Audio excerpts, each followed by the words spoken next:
Bonjour, je suis Stephen Byrne et bienvenue dans ce chapitre 32 des archives de l'Imperium Universalis. Theophilus Aeon avait passé les jours suivants à réfléchir à la manière d'aller aborder Marcus Brachiold afin de le convaincre de l'aider dans son projet de pacification de Symphonie. En fin de journée, marchant dans les rues d'Alphacia, le demi-dragon était tombé sur sa sœur Leyline, qui était venue le voir afin de lui annoncer la nouvelle. Scorn Wonmig était mort dans un tragique accident, ce qui avait permis à la jeune femme de prendre les pleins pouvoirs sur le sabbat occulte des enfants des ombres. Paye ton antagoniste qui meurt hors champ.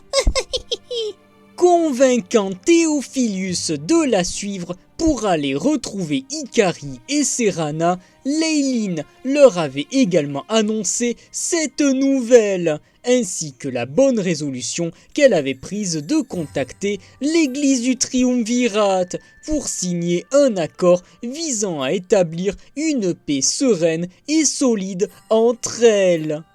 Malheureusement, la situation avait tourné au vinaigre, Serana s'effondrant lorsque sa fille lui avait annoncé être la réincarnation de Méliane Berzarion.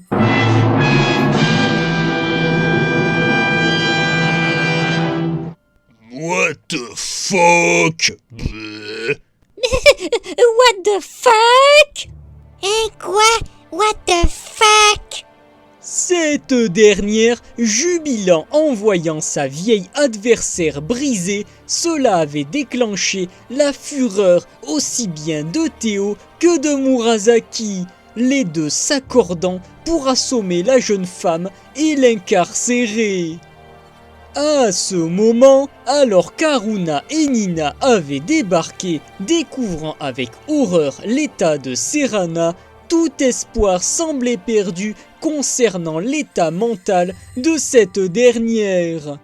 Mais l'espérance avait pourtant illuminé cette heure sombre, se matérialisant sous la venue de l'empereur Nuxil, maître des énergies protoplasmiques, qui avait également été le mentor d'Arkento Sanders. Ceci, mes chers amis, est un Deus Ex Machina. L'agrégas albinos employant ses pouvoirs pour effacer la mémoire de Serana, Theophilus avait manifesté sa désapprobation, prenant sa mère pour la conduire jusqu'à sa chambre. Cette dernière, se réveillant au bout d'une heure, le jeune homme lui avait raconté tout ce qui s'était passé, en l'aménageant de sorte à ce que tout aille bien cette fois-ci. De plus, Symphonie était intervenue à ce moment, faisant apparaître l'hologramme d'Archibald, le raton laveur, afin qu'il félicite sa petite protégée pour tout ce qu'elle avait accompli jusqu'ici. C'est magnifique! C'est magnifique! Le lendemain, le demi-dragon s'était rendu à la maison des Brachiold avec l'appui de Ryukiro, Serana et Carla. Prenant le thé avec Scarlett et dégustant des biscuits préparés par Ileana, Brachiold, ils avaient attendu que Marcus et Nuxil soient revenus d'une partie de pêche au large. Au retour de l'ancien empereur, ce dernier avait montré à Theophilus que, pour gagner son respect, il devrait pour cela montrer les crocs. Se faisant d'abord mettre au tapis, le jeune homme avait catégoriquement refusé de faire preuve de quelque violence que ce soit. Mais après s'être fait jeter dehors, il avait finalement cédé, frappant son géniteur à plusieurs reprises. Bien qu'à contre-cœur, Marcus avait accepté de participer à une grande réunion s'étant tenue à Castellac, discutant avec les dirigeants de toutes les nations afin de tout remettre à plat. Pour l'occasion, un petit drone écumeur s'était greffé à l'Assemblée, son peuple souhaitant participer activement à la diplomatie mondiale. Un peu plus tard, Théophilus avait communié avec Symphonie, se retrouvant sans le vouloir téléporté au pied de l'arbre-ciel le plus proche. Faisant face à l'esprit gardien, Aozagi, le héron argenté, le demi-dragon s'était découvert un nouveau pouvoir lié au protoplasma, lui permettant de voyager instantanément d'un sanctuaire sacré à l'autre. Et je vois le sort de téléportation instantanée obtensible dès le niveau 10 en tant que mage.